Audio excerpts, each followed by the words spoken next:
Hey there, bosses. Corey from the Being Boss team here. I'm popping in to let you know about a new way for you to stay up to date in the world as a creative entrepreneur. Brood. Brood is a weekly email curated by the Being Boss team just for you. We share articles, podcasts, and resources from around the internet on the topics of mindset, money, and productivity to help you show up and do the work in your business. Learn more and sign up for free at beingboss.club/brood. That's beingboss.club/BREWED.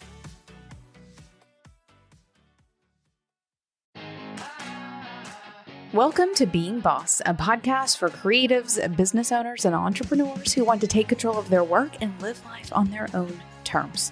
I'm your host, Emily Thompson, and in this episode, I'm joined by Monique Shields for a conversation on tapping into your vision for work and life and taking the first steps to making your vision your reality. As always, you can find all the tools, books, and links we reference on the show notes at www.beingboss.club. And if you like this episode, be sure to subscribe to this show and share us with a friend. Sometimes seeing someone else's path to success helps us clearly map out our own. It's why we all like business podcasts, right?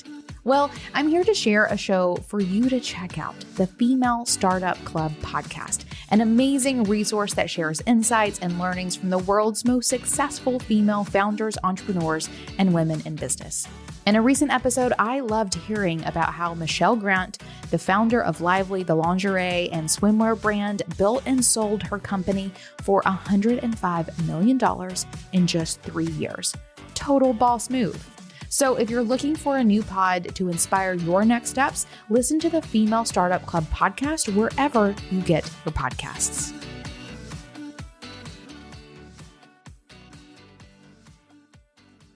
Monique Shields is an executive coach and entrepreneur who is committed to liberating the professional imaginations and bank accounts of women of color. She is the founder of Seven Pines Leadership, a private coaching company that focuses on helping women business owners, founders, and C-suite leaders better navigate the identity evolution, time and energy optimization, and bold visibility required to lead with authenticity, balance, and confidence. She's also the creator of the corporate exit accelerator Compelled, which specifically focuses on helping moms and women of color exit six-figure corporate jobs and launch their first service-based business without compromising financial stability. Monique, welcome to Being Boss. I'm so glad to have you here. Thank you. I'm excited to be here. This is going to be a fun conversation. I just know it. I agree. This topic is one for me that I feel like we have in the Being Boss community often. I think this is the perfect time of year for it, if anyone is listening to this as it's coming out. But before we dive into the things we're here to talk about, I want to know more about you, and I want to share more about what you do with our audience. So let's start with you sharing with us your entrepreneurial journey. I would love to know how it is that you got to where you are today. Absolutely.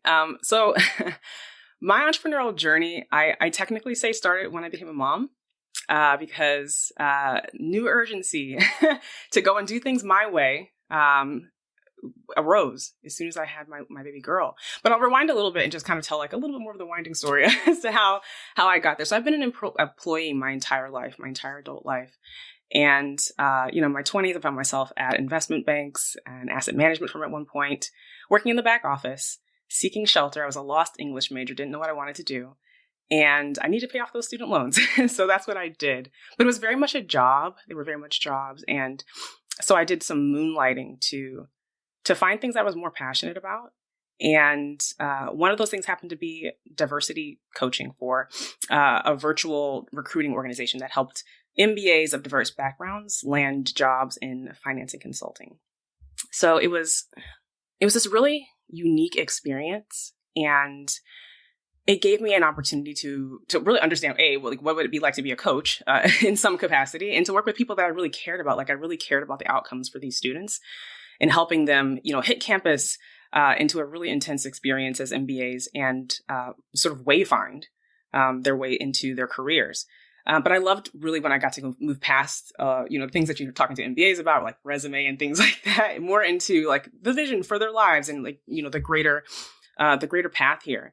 And so, I took that learning, and, I also happened to get married heading into my 30s, and I had this chance to start everything over. My husband and I moved from our teeny tiny apartment in New York, to a slightly larger apartment, in the Bay Area. So, found my way here and committed myself really to finding work that mattered to me, finding work that I felt connected to. And lo and behold, there was this startup. It was a mental health startup that was looking for someone to help them build a coaching team for their digital coaching process, their digital coaching program. And so I got that job. I was employee number 7 at this startup, and it was as close to entrepreneurship as I had ever gotten.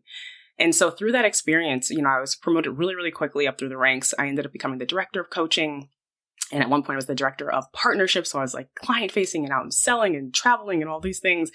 The stretch, the growth was astronomical. And this is where, baby girl comes into play. So I have this tiny person, and though this job is stretching me and growing me, it's startup life. It's like full on figuring things out every single day, and a lot of push. And I was like, you know what? I've been doing this coaching thing. I've been building coaching teams. I've been focused on, with a mission-oriented company that I really believe in. I actually loved it. Like a lot of people, I think, escape corporate because it was just like horrible. And this experience was not that, but it had taught me that A, I can do things scrappy, I can build. And B, I know what I love, and it's coaching. And so from that point forward, I had already sort of done work on my training in terms of becoming certified as a coach from a really reputable organization. And I took the leap.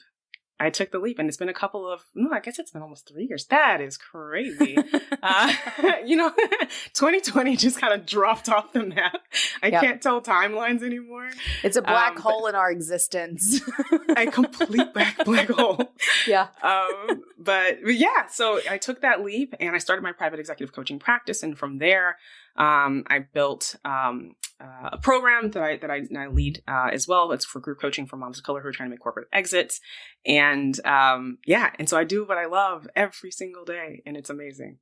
Oh, that is such a wonderful story. We always love windy stories, so I appreciate you giving us the full scope for sure. I feel like every successful entrepreneur / creative didn't just like start doing the thing.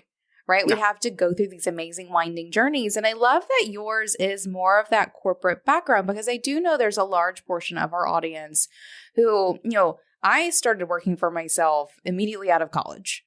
I never got a big girl job. That never happened. So it's something that like I can't necessarily relate to, but I know so many of our bosses have had that experience. And I love that yours is also one where you aren't like pushed out or like left kicking and screaming or anything, but it was something that you really enjoyed, but still just felt called to do the thing. And I'm wondering, I feel like this may be a good place to sort of ask this question.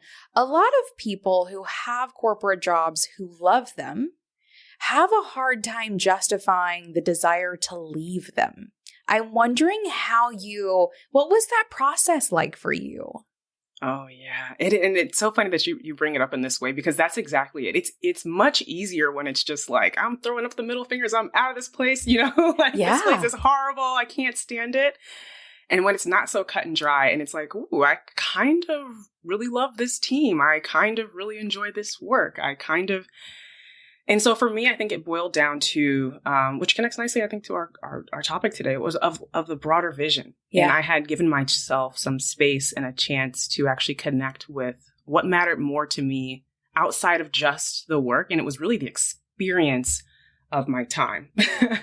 That was number one. And as long as you're employed, it doesn't matter how great the company is, how great the team is. As long as you're employed by someone else, you're on someone else's time.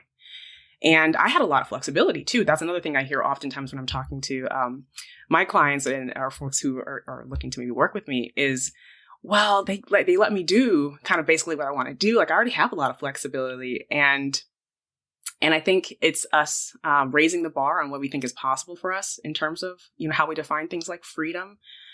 But I think that was honestly it. Like my time, and I also think specifically also about my energy. how I'm able to direct my energy and what I feel energetically connected to, and just the flows of, it's so funny now. I look at my calendar, which is, I still have a robust and dynamic calendar today, but great words for that. I love it. Yes, we're not, we're not going to do busy. And it's not like I'm not doing anything now that I'm an entrepreneur.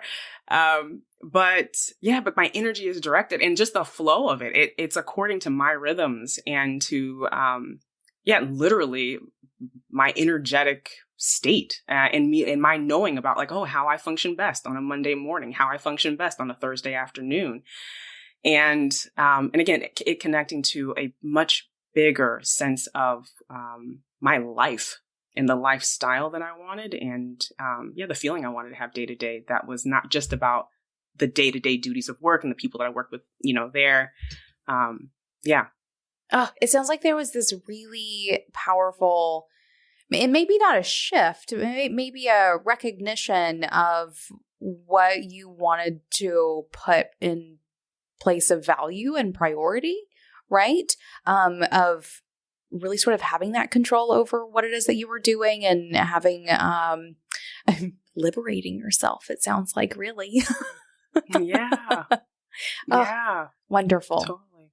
Perfect. Okay. So you did bring this up, and I do want to dive into this because I am very excited to have this conversation with you about vision. And it sounds like you very much so have prioritized your vision.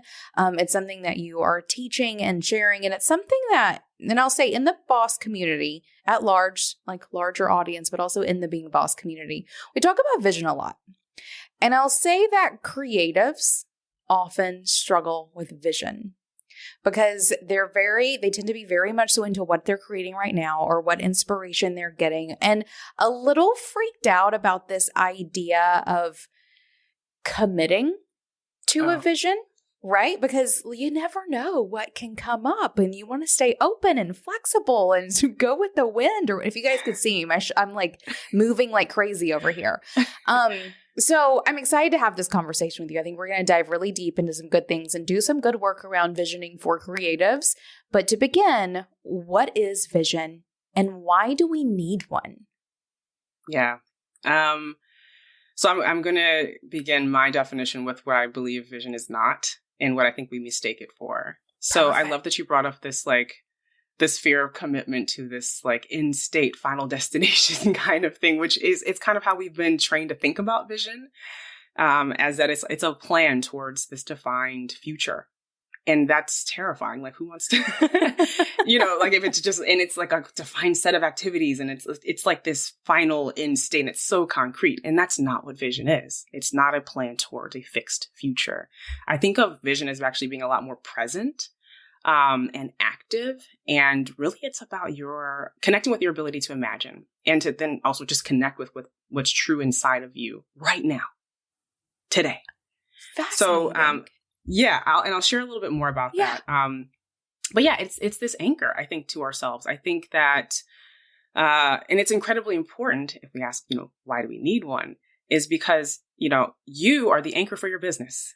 You must be anchored to yourself and to your vision. So if you're not anchored to your vision, neither is your business. And so, I also think that vision is most effective, or, in terms of like how we are being with it, if it almost exists on like a spiritual level, and you just understand that it's not something that you have to create or build or find.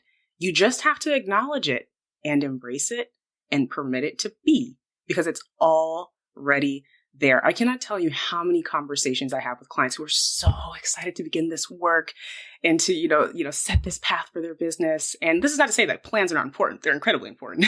There's just a different thing.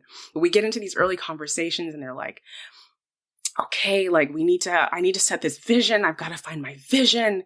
And we'll have a brief 30-minute conversation with a few questions, and then just the space to give themselves permission to just tell the truth.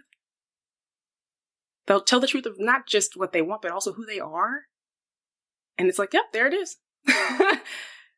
There it is. Now you've permitted yourself to actually embrace it. And now we can play, and now we can test, and now we can, create from this place of vision, but it is present. It is here. It is with us. And I'm happy to actually share a little bit of a story about this because this became really apparent to me in my early days coaching. I had a private coaching session as a part of my training years ago.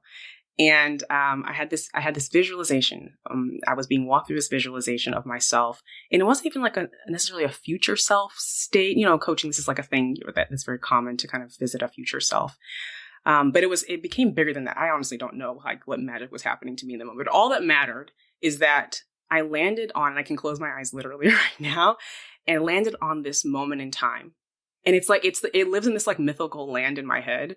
But this moment in time where I am on this carpet, and it's kind of like this like Persian-y, like it's very specific carpet that I don't currently own, but it's just this thing. And I'm on the carpet and I'm playing with my babies. I have 2 kids.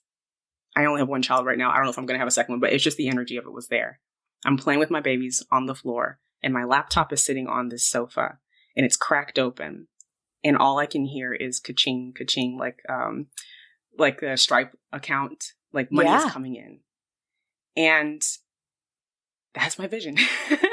And so when you say things like, we can have this fear of committing to a vision and there's nothing hard about committing to that. There's nothing really to commit to. It is like this fuller expression of my desire, of my being, of my values, and energetically who I want to be and how I want to be. And so I can almost gut check myself in terms of the activities I choose to take part in today and how they connect with, is this leading me towards being on the floor with my babies while my laptop is going off with, payments coming in. So I think it's about what's possible in you, not just what's possible for you. Oh, and I love that you don't need Pinterest boards and magazines to make this happen. No, I love a good vision board. We can play, we should, if it suits you. For sure. Yeah. Oh, I found that description so settling and calming. Maybe it's just your voice, which I'll say is also just very settling and calming. So thank you for just speaking to me. But I think also that seeing vision through that lens takes off so much weight around being sure that you very specifically define, who you want to be when you're 65, right? What that person is wearing, where they are, like all these things that usually these visioning things will require you to do. And I'm thinking specifically what your business looks like. Like I can imagine myself, I've done similar visualizations. I'm wearing a muumuu, walking through a beautiful beach house, right? I can hear the waves. My grandkids just left. They're not here now, but they just left. And it's quiet and fantastic. And for me, like, that's my vision. But whenever it comes to defining vision for my business, that's when where things can get a little wonky. And I think that a lot of creatives shared that with me. So I'm wondering, you just gave such a centering and calming idea of vision for yourself. What does this look like then for what it is that you're building? Yeah. So I think, again, I believe that like one of the easiest ways to access vision is through just tapping into what pleases you and and what pleases your imagination, what ignites it. And so the same principles can be applied to what this looks like through your business. And who you serve, I think, can be, especially I know you have a lot of mission-oriented bosses listening and thinking about the impact of and the experience of you or your work that the person on the receiving end gets to have. And again, taking yourself to that place. Taking yourself and us making sure that we are not discounting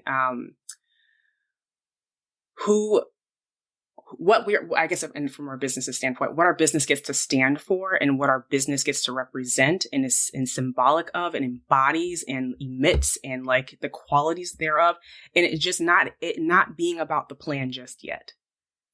Let it be about the experience. Let it be about the impact, somebody holding your work, somebody, and who that person is and what they would say about you, how they would experience, your work or your service, and letting that be enough. And then also, again, checking back in with yourself, because I don't really see a ton of a separation between the personal and the business, honestly. Like, my laptop is going off on that couch making me money. That informs how my business should be built. There's something in that gives me spaciousness with how I design what happens operationally for my business and how I'm experiencing it on the back end as well. And I think that making sure that these things are sort of intertwined, but that the full experience of it, because I know also, like, there's a sense that I have of where those dollars are coming from and who I'm serving. And it's not just like this like thing that's totally out in the mist, and that this is one piece. This is one tiny visualization. I have several that I can sort of energetically reference, but these are the drivers. And I think that we as entrepreneurs oftentimes don't want to give ourselves the space to slow down and not be in the doing and the execution of the things, and to be away from the plan for just a moment, to just be in the imagination of it. And that's enough. When it comes to growing your business, integrating the right tools at the right time to help you get the job done can be tricky. But the HubSpot CRM platform is a tool that can take the headache out of scaling your business, and it will continue to grow with you. But don't just take it from me. I understand the value of bosses sharing what's worked for them along their entrepreneurial journey. That's why today I'm bringing you the experience of a real boss using HubSpot to take her business to the next level. My name is Kim Dow, and I'm the owner and publisher of SaaS Magazine, a Being Boss podcast fan, and a HubSpot CRM customer. So for our business, running a magazine, we have 3 very different lists. Each of those audiences have very different interests and different goals. HubSpot allows us to create segmented and targeted lists to ensure that we're communicating and marketing to each audience group very effectively. And using HubSpot has played a huge role in helping to increase our open and click rates and to ensure that our readers stay subscribed to our e-newsletters. We love all of the features of HubSpot, and we've really been using it this past year to help grow our business. Throughout the holidays and into 2022, we'll be using HubSpot to set up more automation, such as chat flows and more list building tools. This will allow us to become more productive and more efficient in our time and our workflow. This is Kim Dow from SaaS Magazine, and my HubSpot CRM platform helps my business stay connected. Learn more about how it can do the same for yours at HubSpot.com. Then I'd love to go into the practicality of this, because you just mentioned, getting in there, feeling it, creating these visions for yourself. But what does it actually look like to sit down and access this vision, to garner from it the details you need that inform your actions now, and otherwise capture and move forward? Yeah. Okay. So, are we game for a little exercise right now? Always. Okay, excellent. So again, this is not about building a plan. It's not about the roadmap. There's nothing to project manage yet. We are just tapping in and getting intentional. Yep. And just creating a little bit of space for self-contact, which can be the most terrifying thing to do, but it's absolutely required. So as a little micro example, again, as I said, these are pieces. This is like putting the puzzle together, right? But if I said, for you, hey, whoever's listening right now, you absolutely talking to you right now, if you can stop and trust that for maybe the next 60 seconds or so, that you can just be with yourself and follow my voice and just take a few deep, nourishing breaths, maybe 2, maybe 3, but just getting into your body right now. We won't keep you here long. And recall a beautifully exceptional memory that you have. Something that stands out immediately. Don't question it. Whatever the first thing is that comes to mind. Doesn't be the most beautiful. And allow yourself to breathe life into that memory and just go to that place. One where you felt alive. And I think that tying this to your work, if that feels supportive, where have you felt most alive in your work? Where have you felt most alive in your business? Go to that memory. Could be last week. Could be years ago when you were a student or something. Doesn't matter. Just see it, hear it, smell it, taste it for one indulgent moment. And notice one quality of that memory that feels the most warm, that feels the most delicious. And then name what part of you has come alive or just feels good or pleased.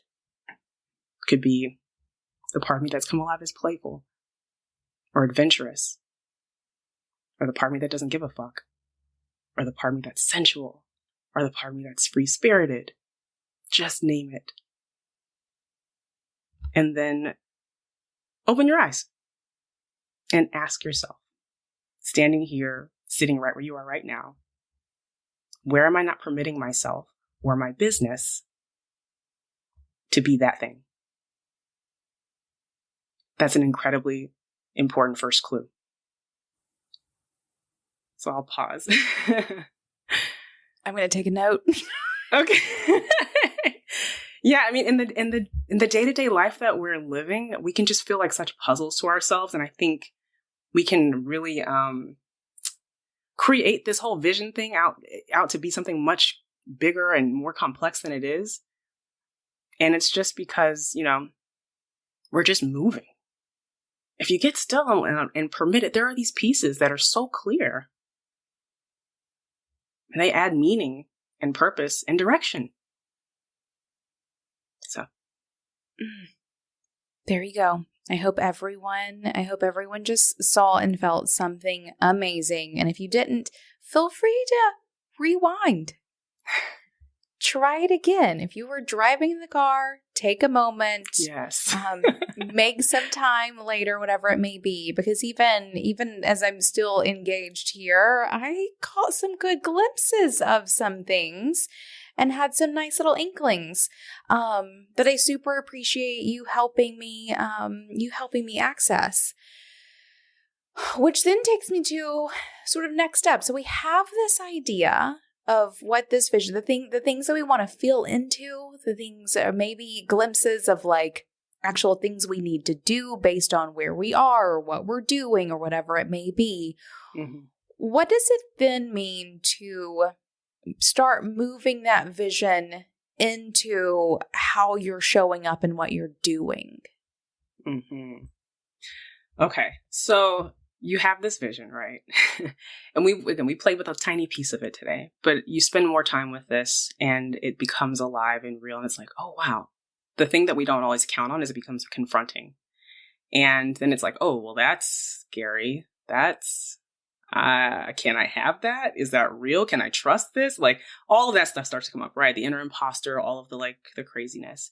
And so I just want to say as step one, in terms of like, how do I make this thing come to life now, is that I just want us to anticipate that there's going to be typically some resistance and some fear, and that is okay. Just as a reminder that is okay, and that there's actually some really important information there. I also want to interject here that for bosses, I know also from experience, not only like, do you maybe, but you almost definitely do feel some really big fraudy feelings. So know that if you do, you're not wrong. You're just normal. You're absolutely normal. Right? So I just want to say the creatives, man. Right? Yeah. They can really get in their head about things. So I just want to say, if anyone does have any fraudy feelings or, feeling some of that imposter situation, know that is normal, especially for sort of big or like relatively abstract visions. Mm-hmm. Mm-hmm. Yes. The dreaded imposter syndrome. But yes, it is important to just to anticipate that and accept that and embrace that as well, because there's learning there and it's okay. It's just your body trying to keep yourself safe. Okay. So moving through some of those feelings and feeling like, okay, now I'm ready to build. This is the thing that is also really, really simple. The first thing that we need to do, and it's often times, I think especially maybe for creatives, because I work with a lot of creatives as well, is to, all right, we have this instinct to like hunker down, shutter ourselves in, and begin building all alone. The first thing you really need to do is share. It needs to leave your body. It needs to leave your mind. It needs to be vocalized, verbalized somewhere out in the world.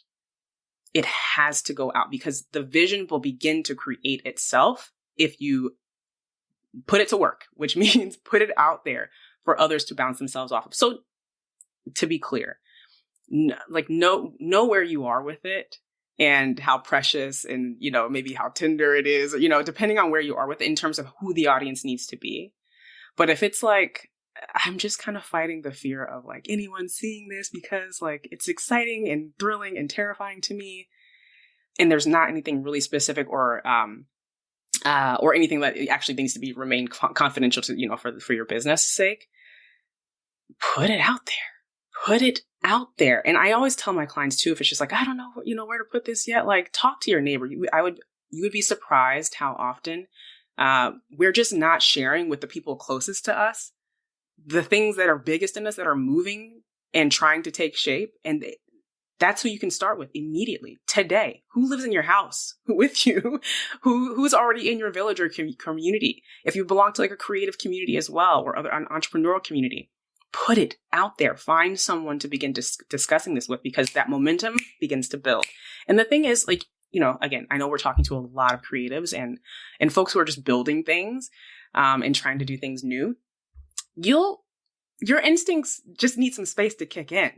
Like, how to create things. That's not the issue. It's never like, well, then how do I work a plan? You know how to work a plan. You know how to test things out and try things out and make things happen. And, one of the things that's really beautiful about beginning to share first is that it will help you realize where the actual gaps might be. So you can start to say, oh, actually, I have like an operational need here, or I have an expertise need here. So if I do need to go seek help, which we always do, which help to go to first. It helps to kind of refine and move that vision from the vision state into a plan. So that is what I highly recommend. I also like when we say get it out of our heads, like literally get it out. That's step one. Oh, wonderful. Here at Being Boss, we are all about being in it together, right? Saying things to the people around you, including your peers. I love that you're just like, tell your neighbor, like just tell somebody, because I completely agree. And I also love this additional piece of like, once you start sharing your vision, especially like if you're in a boss crowd, in my experience, there starts being some workshopping that happens even, or like gentle nudges to fill in the blanks, or really great questions around, well, how does that feel like to you? Or what would it look for you to do that? Or why did you describe it in this way? Or whatever it may be that can take you deeper and further into it and start filling in the holes and fleshing it out. This is one of my favorite techniques and I'd never really applied it necessarily for visioning, but just like big ideas that you have. Around here, we talk often about shitty ideas. This idea that if you go into it, and this isn't necessarily the same, but I love the idea of everyone sort of applying this to this sharing. If you go into sharing something as like, this might be a shitty idea, then you sort of release this necessity for it to make sense. Right? For it to be a good idea, for it to be a great vision, or whatever it may be. You can go into it with just this, like, I'm just going to say this out loud and we'll see what happens. Whenever you can go at sharing things like this with that almost flippantness of just like, I'm just going to say this thing and let's see what it like molds and grows into. So much more potential comes out of it when you release yourself of that need for it to make sense or be right or be clearly defined or whatever it may be. Absolutely. I think going into this with a spirit of play, of creativity, of invention, of testing, and putting that out there as the intention when you do share and just say, look, I've got this crazy thing that's forming in me. What do you think? I think that's a beautiful place. And I also think that's a beautiful place to begin selling from. So when we talk about just, here's the vision, the idea of it, I'm beginning to shape and hone this. I want to get some feedback. Is this, is it my shitty idea? I don't know. What do you think? And not letting that stop you from moving into like, why don't I actually go test this thing in the market? Like, what would it look like for me to try to sell this thing now? If it is, something that's a sellable idea right now. I think that that is another part of just not holding what we feel curious about, what we feel interested in putting out into the world, not holding it as so precious that no one can touch it or see it or give us feedback into it. Because, that the creative process, it's collaborative, I think, at its best. And so that includes customers. Yeah. I also do love this idea that if you're not sharing it, it's literally just staying inside of you. It's not going anywhere. It's not becoming reality. It's just hanging out inside of you. It might fester, right? It might just dissolve and disappear. It might, who knows what would happen if you just kept it inside. But if you do share it, that is a great first step for making it happen. All right, what happens next though? So you've shared it. Maybe you've workshopped it. Maybe it started as some shitty ideas and started turning into really good ones. What does it look like to take it a step further? Yeah. So when I say step 2 is to sell, that's what I firmly believe. And again, so I know that we also have folks who are listening who are like, no, but I actually sell, artwork or, tangible products. And I will be transparent and say that I know a lot more about selling services than I do about selling products. But we have a lot of service people too. It's all applicable for both. Okay. But I do think that there is some applicability across the board here, but I'm speaking from this context. But then to be quick to take in what you've learned and to not wait for it to then become this perfect thing that you can then go and sell or implement in your business. To get into testing mode. So we share and then we test. And I think that when we test, it doesn't need to be for free, right? I think that we can test and share. And I think this is also why it's so important to actually start from a place of vision in the first place, because you want to be bought into, what you've dreamt up and just even who you get to be in this sort of dreamy, imaginative state about what you want and what you're trying to create through your work. And so it makes it a lot easier to show up in sales conversations where there's a thing that's like, this doesn't totally exist yet, but I can engage with you from this place, and we can allow our imaginations almost to sort of co-create and build. And I can I can enroll you into the vision of what I see from this place. And so I think that really beginning to test it in the marketplace. I don't think that you have to have anything, again, there's lots of different business types listening in here, but you don't have to have anything fully crafted. All you need is really what's the straw man version of this, right? That I can just, I can share in a quick and scrappy way that is sellable through, conversations or through imagery, however it is that you express and sell through your business. I think get it out there as well. Perfect. And I will say for the product side, this just looks like creating a prototype or your first batch or whatever it may be. Very similar. And I also want to look at this from this life side of the fence as well. If you are working on a vision of your life, what does it mean to sell, right? Whenever implementing a vision of your life. Yeah.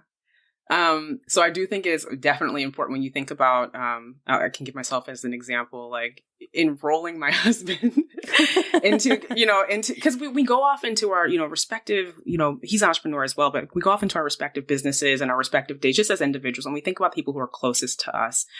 And oftentimes we're talking about things here and there, but sometimes you've had this whole big revelatory moment and something in you has actually shifted. You have changed. You now need to come back and bridge that gap and be like, hey, by the way, whole new world here. Can I talk to you a little bit about this? And because then you create support for the process of then what that looks like to implement or what that looks like, to make more tangible in your life with the people who are closest to you. So whether it is your partner, whether it is, your best friend or even your business, bestie, the people who are already in place in your village that are there to support you. It's hard to support you when I don't know what you need support with because you're on another planet. So bring me over to where you are. Give me a sense of what's going on for you and what curiosities or questions or fears or whatever you're sitting with. And then you get the support that you need to actually make whatever needs to happen next happen. I also love this for very internal processes as well. Let's say you do live alone and, you want to change something about your life that isn't going to affect anyone but yourself, right? Or maybe you do, have a kid and a partner and all these things. But again, what you're wanting to shift in your life is something that doesn't necessarily affect other people. I can see some really powerful journaling practices coming out of this as well. Selling yourself even on why it is that you should be implementing things in your life to take you closer to your vision, whether it's, waking up earlier in the morning or changing the way you're eating or how you're moving your body or how you're spending your time, whatever it may be. I could see some really, really powerful sort of internal conversation things happening. I'm wondering how you feel about that. So I think there's like a deepening of our vision, like in terms of like, how do I like really steep myself into this thing and stay in communication? It's not like, hey, do this visualization. Okay, bye. Like, I do think that this self-work that you're talking to, like continuing the self-contact, keeping that communication with yourself going is important. But I will say I have a very like firm bias toward another human being invited. It doesn't matter if this person lives with you or whether the decisions that you've made have a direct impact on them. There's something that is impacted in the dynamic of whoever you're in community with. And so, I know you've shared with, your bosses, you all believe in like doing things together, never going it alone. Whoever that person or those people are, whether it is like a business group that you belong to, or I don't know, whoever it is, find someone to invite into this, because I think that human co-creation process, that human to human experience, it breathes life into this thing in a way that we just can't totally always do for ourselves. And it will impact then, what you bring to your journal, the next day or whatever. So that's all I would add. Oh, love it. So both and. Both and. Both and. Listen, boss, whether you're hiring your first or your 50th employee, I know that running payroll, calculating taxes, deductions, compliance is not easy. That is, of course, unless you have Gusto. Gusto is a simple online payroll and benefits platform for small businesses, like you and like me, because I use it too. Gusto automatically files your payroll taxes and directly deposits your team's pay. Plus, you can easily offer all kinds of benefits, including 401ks, health insurance, workers' comp, and more. It's the kind of tool that not only makes you a good boss, but a good boss, if you get what I'm saying. Sign up now and get 3 months free after you run your first payroll when you go to gusto.com/beingboss. That's gusto.com/beingboss. Love it. Oh, this is such good stuff. I'm wondering if during this process, if you can share the blocks that you usually find people coming up against, because oftentimes there's like these key points where people get stuck or have a hard time moving forward or decide to backtrack or whatever it may be. When it comes to committing yourself to a vision, and maybe that's not the right word because we actually talked about how that could be scary sometimes. But where do you often see the roadblocks, or where are people messing up that we should be aware of as we do some of this visioning work? Yeah. So I do think, again, creating like the separation between vision and plans, like setting plans is important to just remind yourself, like, we're not at the planning stage yet, and that's okay. Like, we can get to that point when we're ready, and to give yourself permission if you need a little extra space for like, oh, I'm not ready to lay plans just yet. What else do I want to see? And who else do I want to like feel into being as I'm vision building right now, or vision, connecting, I guess is a better word. So there's that. But I also think that, the last piece of advice I gave around enrolling community into your process and like this and that sharing component, that is also the accountability that we need to commit ourselves, air quotes, to connecting with our vision.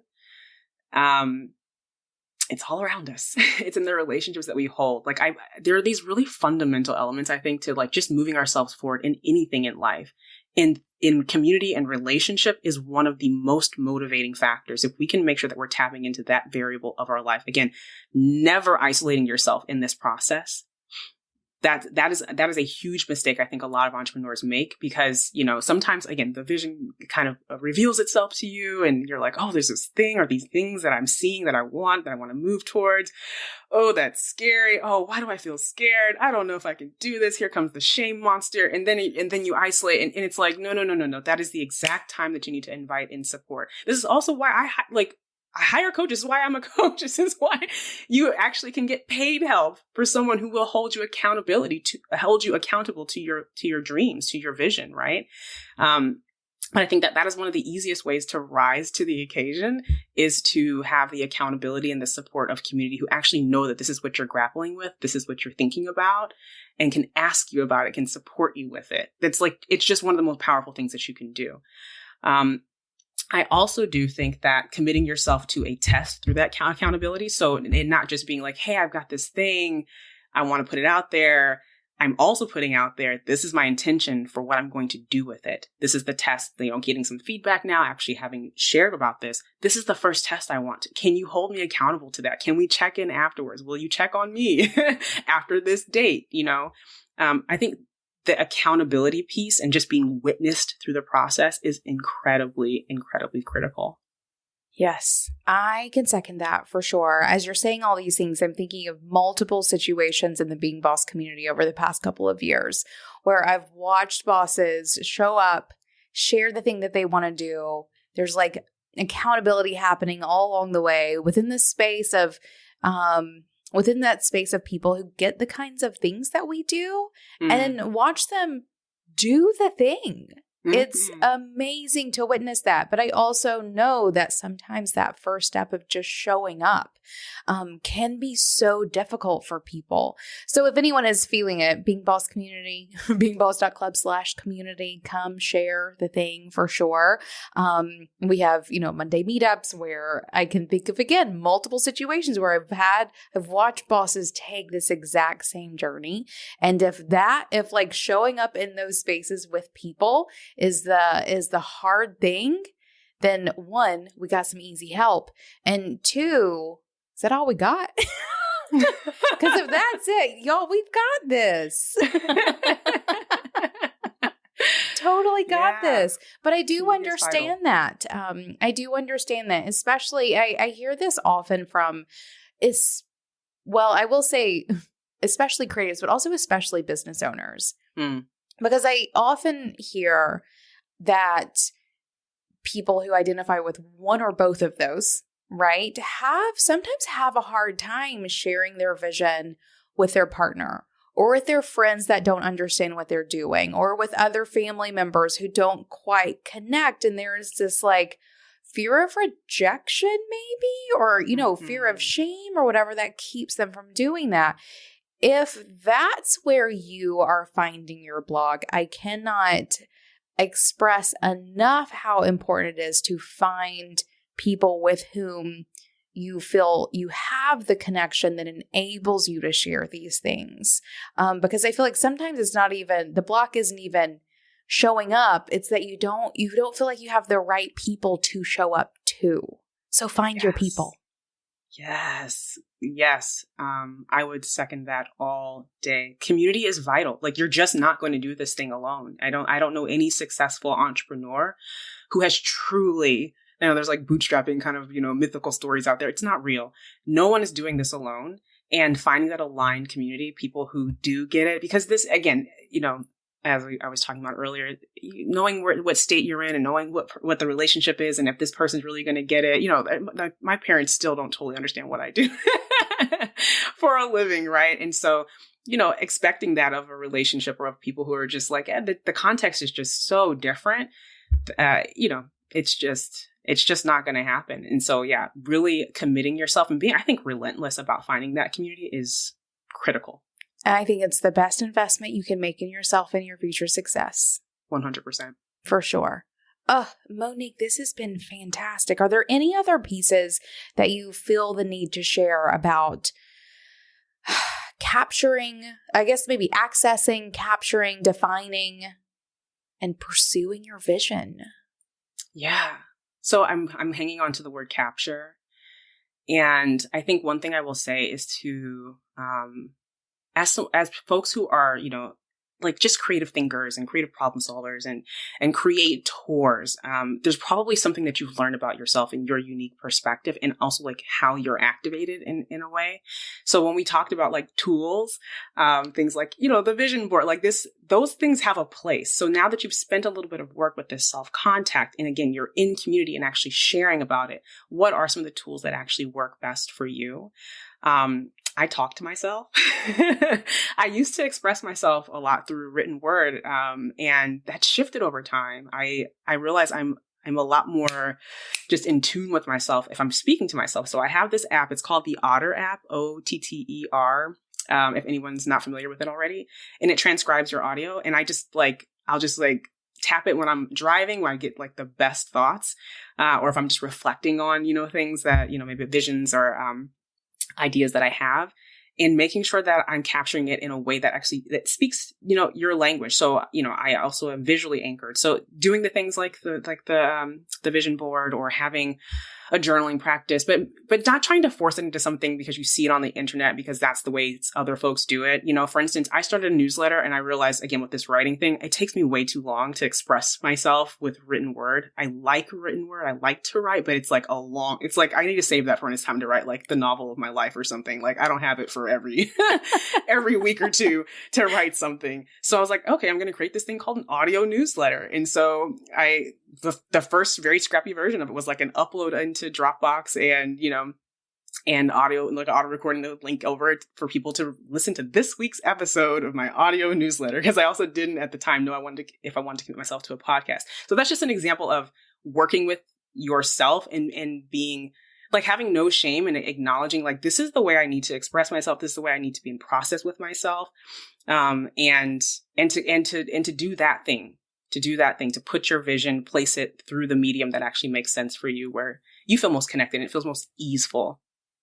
Yeah, there you go. Everyone, some permission. I feel like morning pages is the go-to, right? Everyone's like, okay, you need to do some morning, right? Journal, write it down. But I love that you're like, no, do it in whatever format you need to, but do it. But do it. For sure. You can tap dance it out. It doesn't matter. Just do it. Morse code? Whatever floats your boat. Some interesting opportunities there. Creatives have at that. I love it. No, I think that's a wonderful tip. And again, I completely agree with that. One of the things we talk about here often is, you can't own who you are if you don't know who you are. Yes, I love that. So there is a lot of sort of self-awareness that has to be gained that, will make you a better creative for sure. It'll make you a better business owner for sure, but it's also just going to make you a better version of yourself. Yes. Right? When you can more easily connect with that vision because you sort of get all the, you like shake all the dust off, I guess. That's sort of what I'm envisioning in my head. You like dust it off, right? You get down to the core of who you are and, what it is that you want out of this life and this work that you've chosen for yourself. The faster you're going to be able to just walk your little feet right towards it. Absolutely. It's already there. I love that positioning of it. It's already there. You have to, dust the cobwebs off or peel back the layers or whatever, but it's already there. There's nothing lacking in you. There's nothing missing from you. It's there. You just got to give it some space to breathe. Yes. I also love that there is this permission to sort of release this idea of minutely defining every little thing, because so many of us do not call things in that way or move forward in that way, however it is that you want to think about it. But this idea of just get quiet, tap in, focus on what feels great and move towards that. Yes. And for the women listening, I think in particular, we have such training, so much socializing to not be attuned to what pleases us and what does feel good to us. And so there's a lot of unlearning and retraining here. And so the fullest permission that you can give yourself to be in that, it's really, really important. Oh, for sure. Monique, this has been a treat. Thank you so much for coming and sharing all of this with us. I think you've definitely given us all something to think about when it comes to thinking about how we envision our work in life. I'm wondering, where can people find more about you and what you do? Yes. Well, actually, the easiest way to connect with me right now is on Instagram. I'm just at Monique R. Shields. And for everything kind of flows from there right now. I'll be more active on LinkedIn and things like that soon, but that's the best place to find me. Perfect. And your website? My website is sevenpinesleadership.com. And are you working on anything cool these days? I am. I alluded to it quickly earlier, but I have a program that I feel incredibly purposed and excited about. It is a program called Compelled, and it is about helping moms of color in particular exit their six-figure corporate jobs to launch their first service-based business within 6 to 12 months, and to do so without compromising their financial stability. So you can also, message me on Instagram or wherever, and I can share more about that if you'd like. Perfect. That sounds amazing. My final question for you then is, what's making you feel most boss? I've just come out of a winter season, which is a moment that I took to myself a couple of months to kind of slow it all the way down. And now I'm in spring and I'm planting all of these seeds, and the amount of yeses I get to say, and honestly just the amount of opportunity that are coming my way just to say yes. That's making me feel like a boss, having submitted to that season so that I can be in the season I'm in right now. Oh, that is wonderful. I'm so glad to hear that. Congratulations on taking that time for yourself. And then another congratulations for coming out and having things blooming all around you. Yes, thank you. Of course. Monique, this has been a treat. Thank you so much for coming and sharing this conversation with me. Thank you so much, Emily. It has been a pleasure. This episode is brought to you by Freshbooks. There's a lot to love about being your own boss, but it's likely that trying to figure out your financials on your own isn't one of those things. Luckily, there's Freshbooks, the all-in-one accounting solution that's built for business owners like you. Freshbooks takes all the not-so-fun parts of running a business, from building and tracking invoices to organizing expenses and managing online payments, and automates and simplifies them, saving you up to 11 hours a week in the process. Just think, what would you do with an additional 11 hours a week? Try FreshBooks for free for 30 days, no credit card required. Go to freshbooks.com/beingboss and enter Being Boss in the How Did You Hear About Us section. And until next time, do the work, be boss. Yeah.